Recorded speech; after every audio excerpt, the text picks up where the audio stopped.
ঘটছে গঙ্গাসাগরে। সেখানে অভিযোগ যে তৃণমূল কংগ্রেসের পার্টি অফিস সেটা রাতারাতি মন্দিরে বদলে গেছে। তীব্র চাঞ্চল্য এই ঘটনায় তরজাও তুঙ্গে।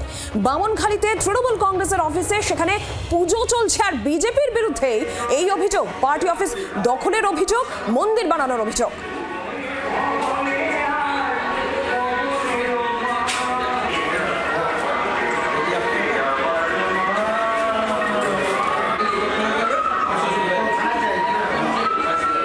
যে ছবি দেখছেন তৃণমূল কংগ্রেসের পার্টি অফিস, এখানেই পুজো হচ্ছে এবং এই পার্টি অফিস রাতারাতি মন্দিরে বদলে দেওয়া হয়েছে, এমনটাই অভিযোগ তৃণমূল কংগ্রেস করছে। আর অভিযোগের তীর এক্ষেত্রে বিজেপির দিকে। ঠিক কি ঘটেছে, কি অভিযোগ, আরো জানবো।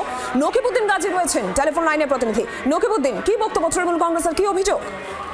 দেখো, তোমায় প্রথমে বলে রাখি, গঙ্গাসাগর বিধানসভা তৃণমূল কংগ্রেসের দখলের হাত ছাড়া হওয়ার পর, বিজেপির দখলে যাওয়ার পরে বিভিন্ন জায়গায় ভাঙচুরের অভিযোগ তুলেছিল তৃণমূল কংগ্রেস। এরপরেই কিন্তু দেখা যাচ্ছে তৃণমূল কংগ্রেসের একটি পার্টি অফিস সেটা দখল করে সেখানে মন্দির বানিয়ে ফেলেছে, সেখানে দেবদেবীর মূর্তি ঢুকানো হয়েছে বলে এমনটা অভিযোগ করছে তৃণমূল কংগ্রেস। এবং এই ঘটনা নিয়ে কিন্তু দুই দলের রাজনীতির মধ্যে একটা চাপা উত্তর চলছে। মূলত বিজেপির পক্ষ থেকে জানিয়েছে যে আমরা কোনো পার্টি অফিস দখল করিনি, এলাকার মানুষ ওই পার্টি অফিসের যে চাবি সেটা তৃণমূল কংগ্রেসের পক্ষ থেকে বিজেপির হাতে তুলে দিয়েছে এবং বিজেপি সেটা নেয়নি, সাধারণ মানুষের হাতে তুলে দিয়েছে। সাধারণ মানুষ ওটা মন্দির বানিয়েছে, কারণ ওখানে একটা মন্দিরের প্রয়োজন ছিল, এলাকার মানুষের দীর্ঘদিনের দাবি ছিল, সেই মতন এই মন্দিরটা তৈরি হয়েছে। কোনো পার্টি অফিস দখল করে হয়নি, কোনো কারোর জোর করে কোথাও ভাঙচুর করা হয়নি বলে এমনটাই তারা দাবি করছে। তবে এই ঘটনায় কিন্তু ইতিমধ্যেই কিন্তু তৃণমূল এবং বিজেপির মধ্যে একটা চাপা রাজনৈতিক চর্চা শুরু হয়ে গেছে, কারণ তৃণমূল কংগ্রেসের পার্টি অফিস দীর্ঘদিনের ছিল এবং সেই ঘটনায় কেন্দ্র করে যেভাবে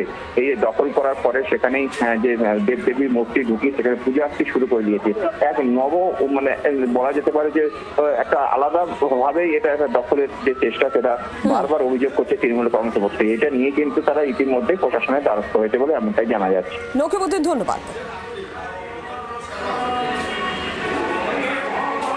আমি আপনাকে দায়িত্ব নিয়ে বলছি, তৃণমূল কংগ্রেসের কোনো নেতা যদি প্রমাণ করে দিতে পারে ভারতীয় জনতা পার্টির কর্মীরা এটা দখল দিয়েছে, তাহলে ভাববো ওরা মরদ, নাহলে ওদেরকে শাড়ি পরে ঘোরার কথা বলবো। আমরা এখানকার সনাতনী মানুষদের হাতে তুলে দিয়েছি, কারণ দু সাইডে দুটো স্কুলের শিক্ষা প্রতিষ্ঠান। বাংলার আওয়াজ, বাঙালির আবেগ, জি 24 ঘন্টা।